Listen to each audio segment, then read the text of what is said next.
All right, welcome back to the Mezcal Buzz Experience, where we sit down with interesting people. We taste different agave spirits like mezcales, tequilas, and others. And today we have a very special guest. We have Rafael De Anda Orozco of Cuatro Copas Tequila, and he's joining us today to really fill us in with the deep history that is Cuatro Copas Tequila and have some cool conversation. Welcome. Absolutely. Thank you guys so much for having me. Excited to have you on. Let's start with the history and the story of what is Cuatro Copas so our listeners and viewers could get caught up like ourselves and really start the conversation there where we could go beyond Sure what that thing. Well, Cuatro Copas has an amazing history. We were the first certified organic and kosher tequila ever created. We were founded back in 1997 in a small town in the lowlands near the volcano. It's called El Arenal, Jalisco. We were at a distillery called La Quemada, and it was a pioneering distillery. They were thinking of how do we make our niche in the tequila world. So that's where the whole organic movement began. We didn't have the pedigree that a Cascawin or that a Camarena family member would have. So we wanted to figure out a way to stand out. And that's where we called BioAgriCert. They came, certified us, and became the historic spirit that we are today. At the same token, we thought about bringing in a rabbi and having him work with us and certify it kosher as well. Oh, that's amazing. I mean, that 1997, I mean, that's like before the whole like organic movement really took off anyway. Huh? Absolutely. It's like very future thinking, yeah. No, 100%. When we were founded, we did not start being organic. So I just want to make sure we clarify. There's a lot of people that have a deep history and knowledge of Cuatro Copas, and I want to make sure I give an homage to them with that fact as well. We were founded we always made a clean product from 1997 to today. But in around 2006, 2007, that's where we became the first certified organic tequila. Gotcha. Okay, cool. And that's what pretty much made that introduction, that leap to the U.S. market as well. Was the product the same from then when you started to being certified for organic, or what does that look like? Was there things that had to happen for that? Yeah, the quality of the product always maintained a very high level, but I guess the only difference is that now we went through that regulatory agency to prove that we didn't add any pesticides and that we made the tequila in the cleanest way possible. Gotcha. Awesome. But from day one, we always strived to be clean and pure and additive free. Cool. Awesome. Well, on that note, we should probably try a little bit of this. Yeah, of absolutely. This I tequila. agree, absolutely. So explain what we've got here. We've got the Blanco 40. Yes, that's the Blanco 40, our current interpretation of it. That's the last batch that our founding master distiller, Sebastian Melendres, ever made. He has unfortunately retired, but he was with us from 1997 through the creation of this batch. Oh. Which that's interesting because we were just conversating about how like there's a lot of connections and roots between the industry and people in the tequila world, and that's a unique what should I say, like a history of like who the last person to distill this batch was? Yes. He worked with us with the transition from La Quemada to Las Americas and the Montes family. Okay. So it was great to have his oversight and his involvement there to have that mutual connection. And it won't be the same flavor profile as the founding one because obviously there's different factors that go into the fermentation and what have you. But we try to maintain a uniform character through both batches. He was one of the pioneers in the early Herradura days.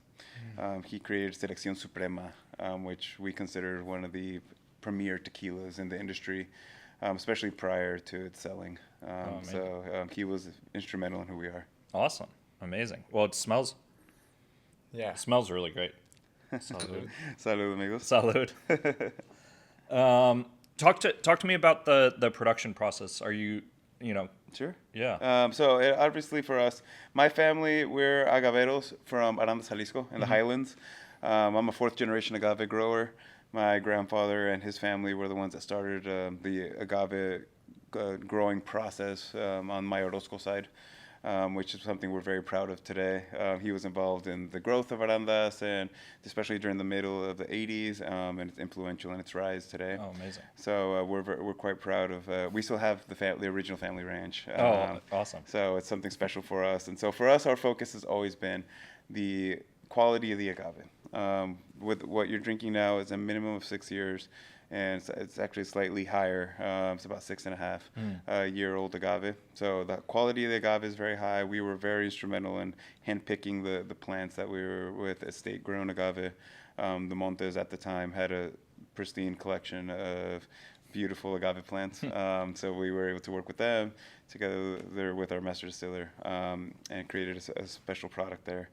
I think that's a great perspective, and it's cool to hear that agave growing side of the family and side of the process in the industry, because I think a lot of people, when we think of the spirits, yes, everyone thinks of like, oh, it's a long process of growing the agave plant and it has to be selected properly, but it's a huge process. And so it's meaning like it's interesting to know that your family on one side is agave grower family, right? So it doesn't always necessarily mean that agave growers are producers or vice versa. Producers all own and know about growing agave. It's like absolutely right? No. For us, our focus is we're farmers. I don't ever pretend to be a producer. I'll leave that to the Camarenas and the hot shots out there, Sergio Cruz of the world, which we have a lot of respect for, especially these days with Iliana Partida and her knowledge. For us, we come from how do we grow the plant effectively, and in our case, the cleanest way possible. I mean, it shines through. I mean, this is a delicious Blanco. I'm I get biased. a nice sweet Yeah, really aroma on sweet. here. Yeah. And like it reminds me of like bread, like pan. Sure. Like I don't want to say like pan dulce, right? Because it's not like a super sweet aroma, but it is Like walking into a bakery almost. kind of. Yeah. No, absolutely. Those aromas of walking into a fresh panaderia. Yeah. It's that natural The agave that yeast comes and- through. Yeah, absolutely. that really natural. Yeah.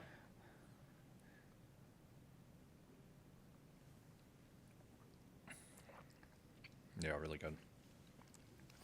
I like that it's one of those types of balance we were talking about the other day, that it tastes close and similar to what you're getting on the aroma. Sure. Sometimes you get those spirits that are like little riddles.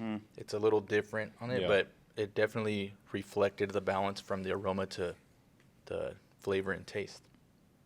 Yeah, we made were that trying to really make it a very approachable spirit, something that won't knock your socks off. I know there's other brands, I guess, want to say a little bit more authentic to the original tequila side. For us, we've always tried to maintain something that is a little bit more approachable to the non-experienced tequila drinker. Yeah. So hopefully that you guys detect that as well as you're experiencing. And so you say this is from the batch that was from Master Sebastian? Correct. Tequilero, and so is there still any of these available? Will these eventually be lost and found type of Yeah, thing? these are collector's items these days. These 1480 bottles. I know that that gnome these days has different, I guess, ideas to it. I guess the advantage we had is that we had our own master distiller oversee our whole process, so we're pretty hands-on in creating our own version of that expression. But yes, this is the last batch that version will ever have. There's still bottles on the market. We wanted to make sure we had plenty to go through the transition into where we are today, and we're proudly to say gnome 1522 with Iliana Partida. And the Partida family has been able to be great friends, and a lot of mutual history between my family and theirs. Oh, amazing. Awesome. Cool. Cool. With that said, should we grab another one in transition? Can Sure. we do Yeah, that from absolutely. this batch to something else? Yeah, of course. Let's try well, we can try the reposado if you'd like. Amazing. All right. We'll do that and then expand on the conversation. Absolutely. Excellent. Awesome. Well, we'll be right back with the repo and more with Rafa. Yeah, perfect. Awesome. Cool.